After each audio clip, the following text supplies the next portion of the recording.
Japan के mount acai में दो हाइकर्स की तलाश के काम ने ऐसा पिंडोरा बॉक्स खोला जिसने रेस्क्यू और पुलिस दोनों को ही चकरा के रख दिया। एक ऐसी मिस्ट्री जिसकी गुत्थी आज तक नहीं सुलझाई जा सकी। वेलकम टू अंधेरों का सफ़र। आगे बढ़ने से पहले हमारे चैनल अंधेरों के सफ़र को सब्सक्राइब कर दें, बेल आइकॉन को प्रेस कर दें। 24 जुलाई 1989 जापान के माउंट असाई में दो हाइकर्स की तलाश का काम हो रहा था जो पिछले 48 घंटों से लापता थे। एक हेलीकॉप्टर जो माउंट असाई के ऊपर इन दो हाइकर्स की तलाश में मसरूफ था। ये दोनों हाइकर माउंट असाई में हाइकिंग के लिए गए हुए थे लेकिन 48 घंटों से लापता हो गए थे।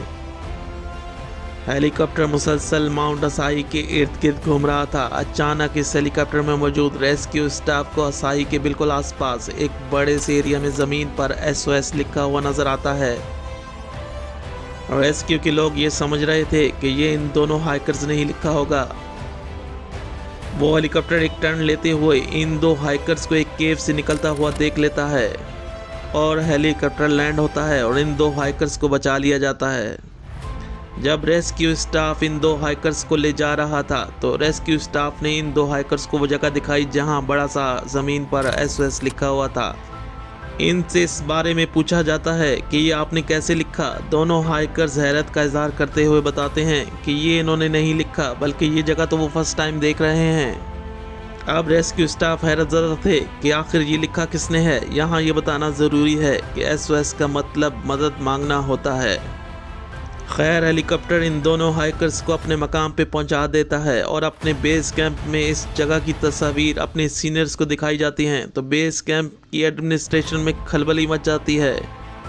अब एक बड़ा सर्च ऑपरेशन लॉन्च किया जाता है। अब रेस्क्यू की टीमें वहां उस मकाम पर पहुंची जहां ज़मीन पर SOS लिखा हुआ था। ये SOS किसी पेड़ की बड़ी लकड़ियों या शाखों को मिलाकर लिखा गया था। रेस्क्यू की टीमें इर्द गिर्द तलाश का काम कर रही थी और बिल आखिर इन्हें एक बैग पैक मिलता है जिसमें एक वॉकमैन और कुछ सामान, टूथपेस्ट वगैरह, और थोड़ी दूर इन्हें एक इंसानी जिस्म मिलता है जो एक लड़की की बाकियात थी। ये तकरीबन 1 से 2 साल पुरानी डेड बॉडी थी। डॉक्टर्स की एक टीम ने इस लाश का मुआयना करती है तो बताती है कि ये लाश 1 से 2 साल पुरानी है और इसका ब्लड ग्रुप O पॉजिटिव है। अब रेस्क्यू के पास एक वॉकमैन था जिसमें कुछ वॉइस रिकॉर्ड थी और वो वॉइस कुछ यूं थी।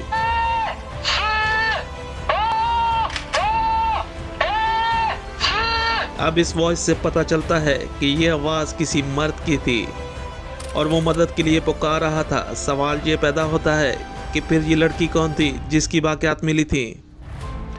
रेस्क्यू की टीमें उलझ जाती हैं और ये इंसिडेंट मीडिया में बहुत ही ज़्यादा हाईलाइट हुआ था। तहकीकात को हर जाविये से देखा गया। तहकीकात करने वालों के सामने ये सवाल बार बार आया कि एक लड़की इतना बड़ा SOS, वो भी पेड़ की मोटी मोटी शाखों को काट के बनाया गया हो, कैसे लिख सकती है, वो भी उस वक्त जब वो ज़ख्मी हालत में थी।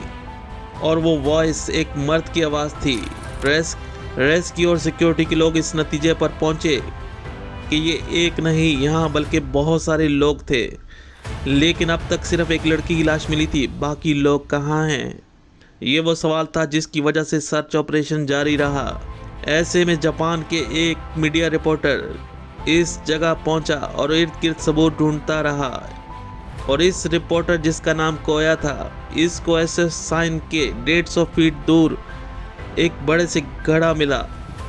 जब वो इस घड़े में उतरा तो इसको कुछ चीज़ें मिलती हैं जिनमें 2 कैमरा, एक नोटबुक और एक लाइसेंस। ये अब तक का सबसे बड़ा सबूत था जो इस रिपोर्टर के हाथ लगा था। अब सिक्योरिटी की टीमें इस लाइसेंस की ID को सर्च करती हैं तो वो ID केंजी एवामोर के नामी एक शख्स की थी। अब पुलिस को यकीन था कि ये जो बैग पैक मिला था वो केंजी का ही था और वॉकमैन में जो वॉइस रिकॉर्ड थी वो केंजी की थी। लेकिन पुलिस के पास इस लड़की की लाश के अलावा कोई सबूत नहीं थे।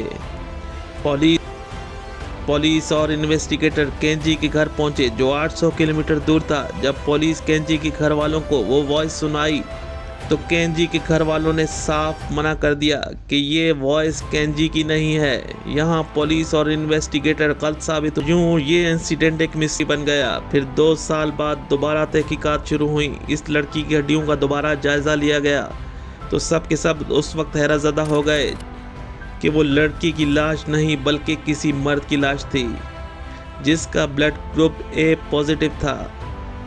पुलिस और इन्वेस्टिगेटर इससे बात से मुत्तफिक हो गए थे कि ये लाश केंजी की है और यूं ये केस सॉल्व हुआ। लेकिन कहीं ना कहीं अब भी ये केस मिस्ट्री बना हुआ है। इस केस से जुड़े ऐसे सवाल जिनसे ये केस आज भी उलझ जाता है। नंबर 1, केंजी 1984 को लापता हुआ था और पुलिस को लाश 1989 में मिली। दूसरा सवाल, पेड़ की बड़ी बड़ी लकड़ियों को किस चीज़ से काटा गया जिससे SOS लिखा गया। ये इंसान का काम नहीं था और ना ही कोई कुल्हाड़ी मिली ना ही कोई आरी मिली। नंबर 3, वो वॉइस किसकी थी जबकि केंजी के घर वालों ने इनकार कर दिया था कि वो वॉइस केंजी की नहीं। ये ऐसे सवाल हैं जिसने इस केस को उलझा के रखा हुआ है। आज तक ये केस एक मिस्ट्री बना हुआ है।